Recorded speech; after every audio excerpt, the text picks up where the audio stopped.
Ladies and gentlemen, welcome back to the Black History Month series for Black History Month. Using this series to talk about African American veterans because I am a veteran myself. For those of you who don't know, I served as a 19D, the Mighty Cavalry. And today we're going to talk about a famous unit, which also happens to be cavalry, and that unit is the 761st Tank Battalion that served during World War II. This is their unit patch, and their slogan is "Come Out Fighting." It's very hard to see. This is not a good picture anyway. I found online, but this is their unit was called the Black Panthers, and that's where the original these were the original Black Panthers, but that's many people think about the Black Panthers. They think about the Black Panthers that you're probably thinking about and out there in California, all across the world, fighting and keeping African American neighborhoods safe and things like that. So let's go ahead and get into it. The 761st Cavalry, 761st Tank Battalion was a segregated unit in the military during World War II, early 1940s. First unit of its kind for African Americans, but this time they were driving tanks. They served under General Patton, famous general, famous general during World War II. Many people know about who led the Battle of the Bulge and things like that. But the reason that this unit is special, once again, another group of African Americans who had to prove their worth to the country. And for the first time, there was a unit open to African Americans to fight during combat, and they drove tanks. Let me tell you something about being in a tanker unit. I went to Fort Carson. I went my basic training at Fort Knox back when Scouts did training at Fort Knox. And 19 series, armor series. You got 19 kilos. Tankers, you got 19 deltas. That's us. It's hard being a tanker. I tell you that. It's hard being a 19 series anywhere. But back here in these days, World War II, to be the first of its kind, the first unit composed of African American veterans fighting against the Germans, something very historic. The whole dynamic of the war was historic when it comes to Black history, because you have Adolf Hitler, somebody who's trying to fight for what he thinks is the master race, right? Trying to spread whatever his thing was called with the Nazis and all that. I can't think of the word, but trying to spread that throughout the entire country. Then you have a group of African Americans who are under all these rules, regulations, segregation, and they're fighting the people who are trying to spread what they want to consider a master race. It's just the dynamic is just out of this world. It's crazy. But anyway, I want to talk about this unit and two very special people in this unit. And the first person that I'm going to talk about, what I'm going to do first, is show a picture and see if you can figure out who this young man is here. There we go. See that? Need about 5 seconds. All right, that's enough time there. Excuse me. That young man is Jackie Robinson. And yes, the Jackie Robinson that you are thinking about. When I was doing my research of this unit, man, and all this stuff, and these heroes coming out of this war, I ran across Jackie Robinson, and I said, that can't be the Jackie Robinson that I'm thinking of. And it is. And I was like, damn, what Jackie Robinson know about that scout life, that 19 kilo life? But he was drafted, and he was assigned to the 761st Cavalry Regiment. Now, because he had went to UCLA, he was commissioned as an officer. He was, I believe, a first lieutenant or a second lieutenant. I can't really remember which rank he was. But he was an officer in the 761st. And what he faced back then, of course, discrimination, racism, things of that nature, because African Americans, they weren't put into leadership positions. And here he is, what they called back then, a Negro soldier a Negro officer. I hate that word because I'm nobody's Negro. I'm a black man. But he was called the Negro officer back then, and his fellow white soldiers, white officers, people in charge didn't want to listen to a black man, didn't want to be told what to do by a black man, didn't want to hang with him, didn't want to drink with him, didn't want to do anything with him. Now, let me tell you how he made his mark not only on black history, but military history as well. And these are things that I didn't even know about. So let's go ahead and get into it. 1944, the Army was still segregated. So one day, Miss Robinson decided to get on the bus and sit next to a wife of one of his fellow officers. And the bus driver noticed something. They said, hey, Negroes aren't supposed to sit in the front of the bus. You need to get to the back. And Miss Robinson basically told them, hell no. I'm not sitting in the back of the bus. I'm an officer. I'm not sitting in the back. So things got escalated. Escalated. He got removed from the 761st because nobody wanted to arrest him. This is Jackie Robinson, man. This is, first of all, a great officer. And this is way before the baseball. This is his military career. So he refused to move to the back, and he went through a court proceeding called a court-martial. Now, when I was doing my research, let me tell you something very interesting I just found, and I have to check this thing out. This court-martial was so big, so historic, that there was a movie from it, right? Called The Court-Martial of Jackie Robinson. It happened in 1990. The movie came out in 1990, and I was like, damn, I never knew anything about this, even when I was in the Army. So, let's talk about why this is black history. Who can you think of, who can you recall that was told to get to the back of the bus and refused?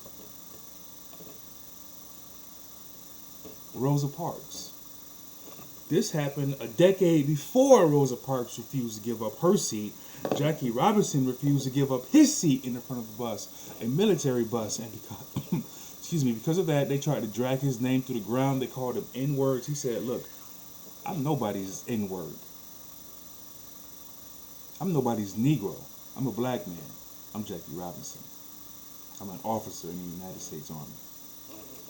So he was removed from the 761st Cavalry Regiment, and he got acquitted of all charges because it was BS. It was BS. And to quote a line and modify it from Johnny Cochran, if the story don't fit, you full of shit. And the story didn't fit. Nobody wanted to see this man, this great officer, this leader of men in the 761st Tank Battalion go down like this.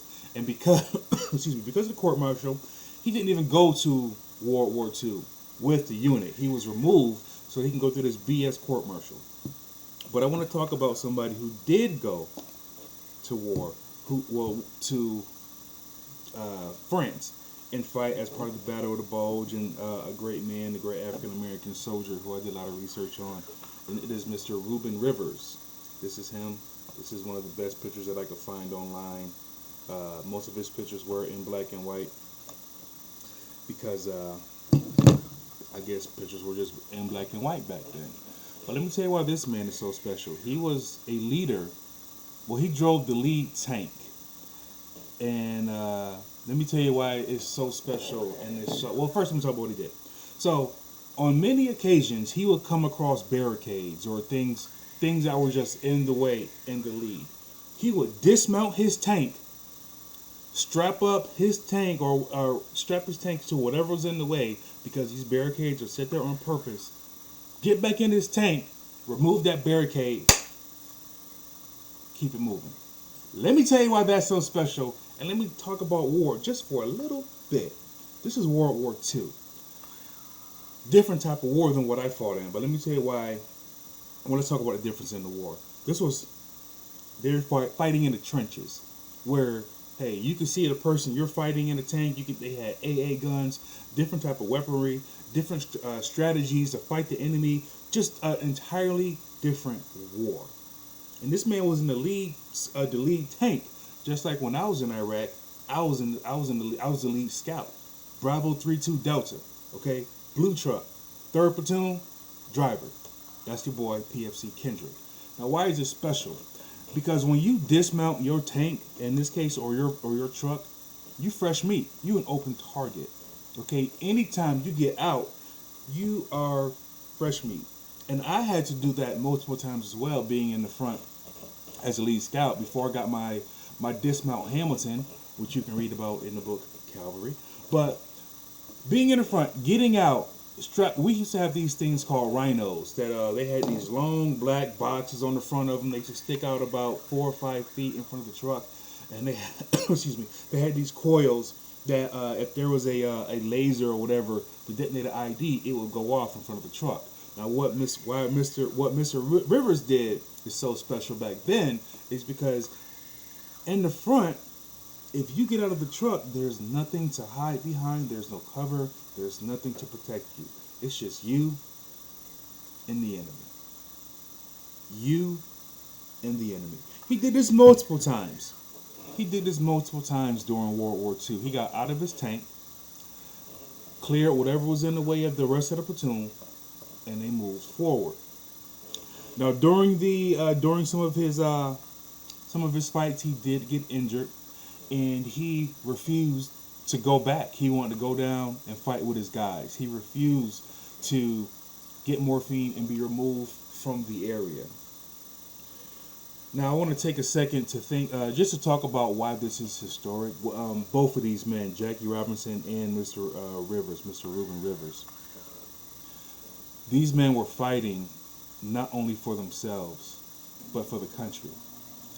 A country that didn't give them equal rights, didn't give their wives equal rights. A country that was built upon racism.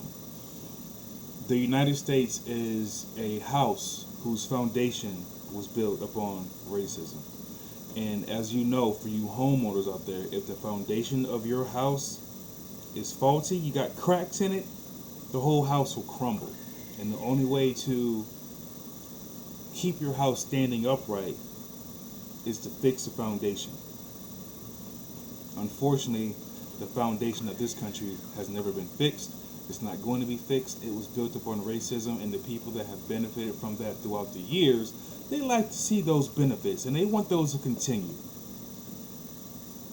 So that's why these two men here, what they did, what this unit of black soldiers did, is so historic. Because, man, they were fighting for a country that did not fight for them at all. They joined the army in a segregated unit. As soon as they went to go serve their country, they were still reminded, you're not good enough to fight with us. And throughout all of my videos in this series, that's going to be a recurring theme. You're not good enough. You're not good enough. You're not good enough. Or you have to prove yourself. You have to prove yourself. You have to prove yourself. And this is military history, but it's also black history, because we still have to do the same thing today. And these men were cavalry, just like myself. 19 kilos, 19 deltas. These men were tankers. I'm scout. But it's all cavalry, baby. It's all cavalry, all right? So let's talk about Mr. Rivers. He fought hard, and unfortunately, he was killed in action. And here's why I'm doing this series, man. To pay homage to those who made it possible for me to fight in a non-segregated army. But here's how ridiculous Mr. Rivers' case was. He was killed in action, going down in a blaze of glory, killing Germans. And because he was a black man, and black men weren't treated as equals, he didn't receive any awards, any type of heroism, any acknowledgement from the government, from the United States military. And it took decades of petition after petition for this man and other African American heroes that fought during this war, some of them in the 761st Tank Battalion, to be honored as heroes, to get what is the highest honor in the military, the Medal of Honor. He eventually got his Medal of Honor. It was given to his family by President Bill Clinton in 1997. No, 1997, I'm sorry. Now, can you imagine being a black man, being any man, doing something heroic for your country, something that not everybody does? Because first of all, the Army, there's a big statistic, not the Army, but the entire military, big stat that less than 0.5% actually joins during wartime. Some of these men were drafted, some of these men wanted to go in. However, this man put his life on the line. He saved multiple soldiers, black and white, killed enemies of the United States and democracy. And he wasn't honored until over 30 years after he did that. Why? Just because of this. Just because his skin is a little bit darker than somebody else's. It's crazy. And that's why this is black history, but also military history. Because see, the sacrifices that these men made it possible for me to join and fight along white men, Asian men, Hispanic men, Scottish, German, whatever. Because it don't matter. The only color that should matter is red, white, and blue. In my book, I called him Sergeant Daly, but his name is Sergeant Kevin Bailey. When I got shot, jumped on top of me, took 2 bullets from me, saved my life. He didn't think twice about, ooh, he's black though. Ooh, should I save his life? Nope. He acted right away. Because the only colors that matter are red, white, and blue. But these black men, they served in a unit for all black soldiers who had to prove themselves day in, day out. These men had to prove themselves just to die for the country. And it's even more historic to me because these men are Cav. They cavalry. Okay, I knew about Jackie Robinson, the baseball player. Never knew about Jackie Robinson, the military officer. Never knew the story about him not wanting to give up his seat on the bus. Never knew the story about him receiving a court-martial. And court-martials are serious. I got in trouble one time when I was in the Army, and that was when I was in basic training, because I went to Fort Knox from September to January 2005, 2006, and it was my mom's birthday, and I snuck out of the troop area to go call my mom, and I got caught by a drill sergeant. His name was Drill Sergeant Beers. Little short drill sergeant. Don't know if he was black or white. Everybody's skin was just red in Kentucky, so I don't know.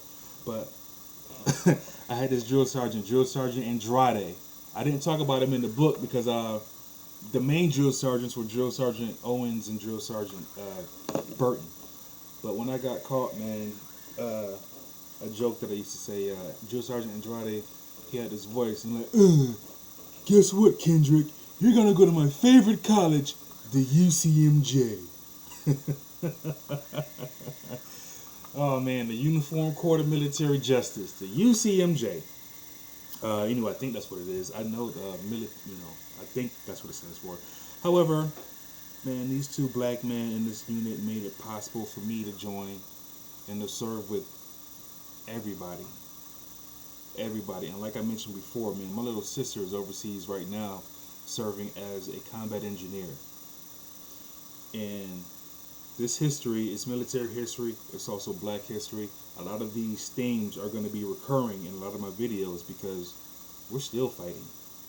We're still fighting the good fight. These men fought these fights in the 1940s, and we're still fighting them to this day.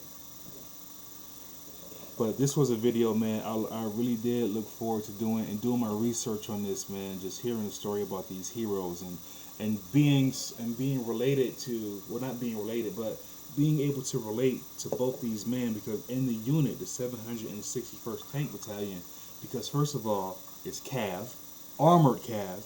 I'm all about that Cav Scout life. But to hear about Mr. Rivers, man, getting out of his tank and going and moving stuff out of the way, oh, I am too familiar with that, fighting this war.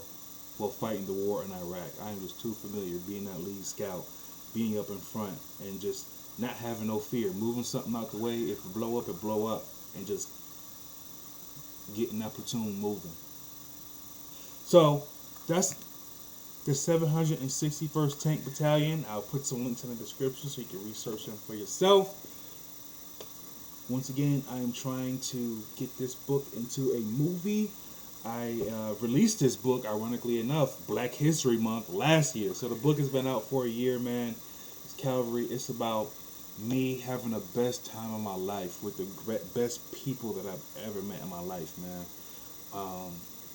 Being deployed from Fort Carson, Colorado as part of the 361st Cavalry Regiment.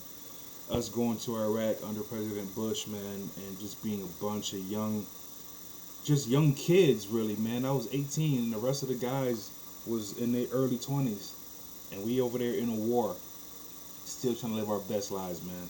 Very special book. I'm gonna post a GoFundMe on there because these lawyer fees and stuff, screenwriting fees are very expensive.